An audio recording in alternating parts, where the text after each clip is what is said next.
ஔவையார் அருளிய நல்வழி. வணக்கம். வாழ்களமுடன். ஔவையாரின் நல்வழி வெண்பா 31. இழுக்குடைய பாட்டிற்கு இசை நன்று, சாலும் ஒழுக்கும் உயர்குலத்தின் நன்று, வழுக்குடைய வீரத்தின் நன்று, விடாநோய் பழிக்கு அஞ்சா தாரத்தின் நன்று தனி.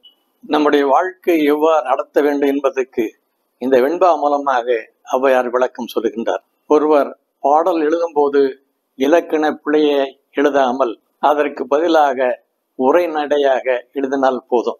உயர்ந்த குலத்தில் பிறந்து ஒழுக்கம் தவறுவதை விட உயிர் விடுவதே நல்லது. போர்க்களத்திற்கு வீரமில்லாமல் போய் புறமுது காட்டி ஓடி வந்து உயிர் விடுவதை விட நோயினால் அந்த உயிர் போவது மேலானது.